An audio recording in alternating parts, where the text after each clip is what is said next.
मंडळी, आज आपल्या इथं खास पुण्याहून आमचा फार्म बघण्यासाठी प्रज्ञा तयार आहेत. तर चला ते मला असं वाटतं 25 शाळांमध्ये पेक्षा मला कोंबड्यांमध्ये जास्त प्रॉफिट आहे.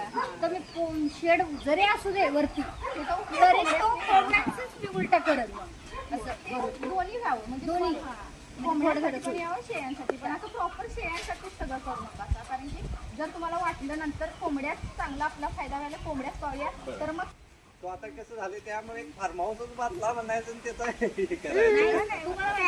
प्रॉपर एखादं माणूस आपल्याला मिळालं तर कपल माणूस सिंगल मिळू जसं कसं असतं.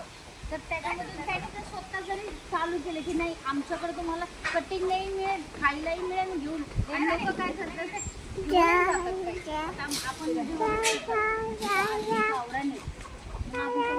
एक डझन तर पण 2 तर घेत नाही, 1-2 डझन तर घेत.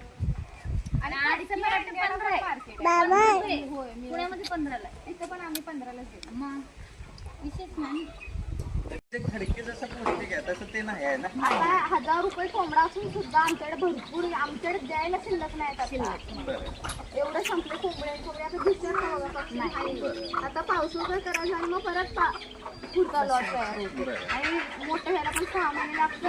आणि बरं ते तुम्हाला शेअर पण पण तुमचा स्ट्रगल भरपूर आहे. यांच्या व्हिडिओ वगैरे सगळ्या मी बघत मी असते. हे मला म्हटलं तर म्हणलं मला त्यांचा एखादी व्हिडिओ पाठव, म्हणजे मी त्यांना फॉलो करून मग मला पण ते जरा काही वाटलं तर आपलं करता येतं. आम्ही कसं म्हणजे पहिल्यांदा इथं आल्यापासून 2 वर्ष झालं एक कोंबडीपासून चालू केलेलं. मग ते तेव्हा काही व्हिडिओ करत नव्हतं, एवढं काही हे नव्हतं. त्यामुळं त्याच्यानंतर त्यावेळीचा स्ट्रगल तर आमचा लय होता. जुगाडातनं पूर्णपणे जुगाडातनं आम्ही कोंबड्या तुमच्या सरांनी सांगितलेला व्हिडिओ बघितला.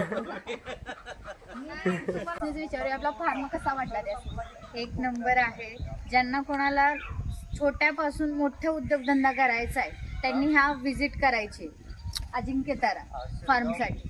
ह्यांच्या ज्या शेळ्या आहेत म्हणजे आपण कोणते कोणते फिडिंग करायचे, काय काय करायचे, छोट्यांपासून त्यांना काय खायला द्यायला पाहिजे, काय नाही दिलं पाहिजे, ह्या सगळं प्रशिक्षण छानपैकी व्यवस्थित देत येत. तर मला खूप छान वाटलंय बघून. मग तुमचा भविष्यात काय प्लॅन? नक्कीच म्हणजे मी पहिल्यांदा यांना सांगितलेलं आहे की आता ज्या काही आहेत बकऱ्या त्यामुळे मी घेऊन जाणार आहे त्यांच्याकडून. चालतंय, धन्यवाद.